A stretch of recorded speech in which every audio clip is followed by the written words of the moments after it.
Bonjour, je suis Catherine Ouedraogo, française d'origine, arrivée au Burkina il y a une trentaine d'années environ. Ma profession, je travaille à Contact Bureau. On a un secrétariat public, essentiellement, un secrétariat public comme on disait avant, mais on ne dit plus tellement ça. On est surtout un copie-service, on fait des photocopies noires, couleurs, des petits formats, grands formats, jusqu'au A0. On a 3 traceurs, une tireuse de plans. On a aussi un scanner A0 si vous voulez numériser des plans ou des affiches. C'est mieux que conserver du papier, les termites n'aiment pas les clés USB. On fait des traductions, l'interprétation aussi, c'est possible. Une mise en page, des cartes de vœux, de visite. On loue du matériel, vidéoprojecteur, photocopieur. On loue aussi un bureau équipé. Équipé, c'est-à-dire meublé, avec une connexion Wi-Fi, la climatisation. Et vous pouvez le louer une journée, une semaine, un mois. Voilà, on est une équipe de 8 personnes et on est là depuis 22 ans. Et on espère rester là encore. Peut-être pas 22 ans, en tout cas pas avec moi. Et je suis la gérante, voilà.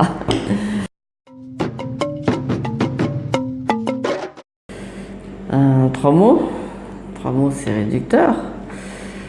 Le Burkina en 3 mots. Ce que je retiens du Burkina, c'est l'humilité des gens. Surtout des paysans, une capacité à sourire, même si c'est une façon d'exprimer des émotions tristes, mais justement dans des moments difficiles, une capacité à sourire. Et puis les Burkinabés ont pas mal d'humour, ce qui est quand même une bonne chose.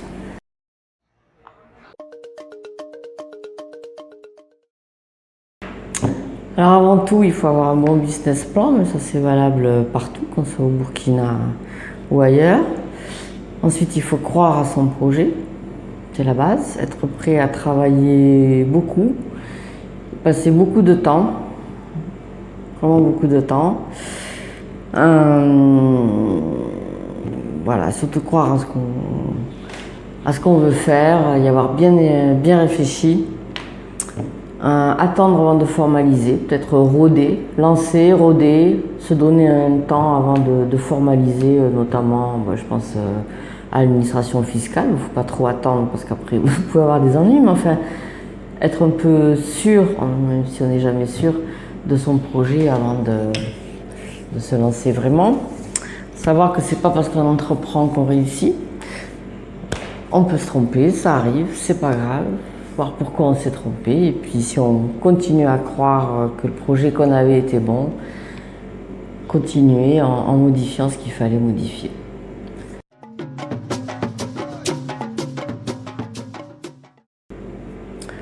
C'est peut-être la décision justement d'entreprendre, parce que c'est plus facile, je pense, de chercher un travail salarié correct qu'entreprendre. C'est une prise de risque.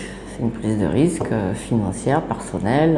Quand je dis passer beaucoup de temps, c'est un peu parfois au détriment de certaines relations sociales, amis, famille et autres. Voilà, je visualisais cette décision d'entreprendre comme si j'étais en haut d'une falaise et que j'avais décidé de plonger. Voilà. Bon, une fois qu'on a pris la décision de faire ce choix-là, il faut plonger. Peut-être des antécédents familiaux d'entrepreneuriat, c'est pas issu du néant, et une envie de peut-être mieux me réaliser par moi-même que plutôt si on est salarié dans une entreprise. Comme pour tout, c'est avantages et inconvénients. Le luxe, c'est de pouvoir choisir. Parfois, on n'a pas le choix, mais si on a le choix, c'est parfait.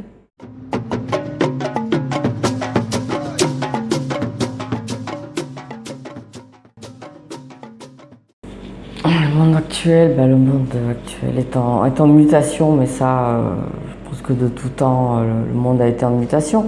Chaque génération trouve qu'il y a des changements particuliers, mais je pense que c'est à chaque fois particulier.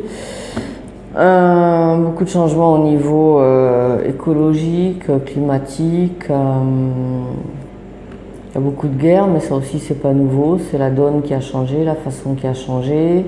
Je pense qu'Internet aussi participe à un certain changement. Les informations ou des informations vont plus vite. J'ai l'impression que peut-être que de notre époque, notre temps, quand on était jeune, on était plus mus par des espoirs idéologiques, donc politiques, alors que maintenant, chez les jeunes, j'ai l'impression que le moteur, c'est l'argent. Par rapport à ça, de peut-être rester vigilant, continuer, tout ne passe pas par l'argent, évidemment que tout le monde souhaite vivre correctement, ça c'est universel, mais peut-être pas en faire son premier objectif. Après, le paraître est important pour certaines personnes. Donc pour ça, il faut peut-être, oui, pas mal d'argent. Moi, je dirais aux jeunes, observez, écoutez aussi votre petite voix intérieure, restez en règle avec vous-même. Essayez d'être assez fort pour justement ne pas se laisser influencer par un entourage. Ah ben mon copain, il a tel 4x4, il a ça, ben moi j'ai pas, il faut que j'ai pareil parce qu'il faut que... Est-ce que c'est important? Je sais pas. Pour certains probablement. Ça me paraît pas être un critère. Voilà, donc faire attention à cette prédominance de l'argent. Être vigilant aussi, je dirais, par rapport à tout le flot d'informations qui circulent dans divers médias, bon, sauf peut-être si on écoute Radio Myria.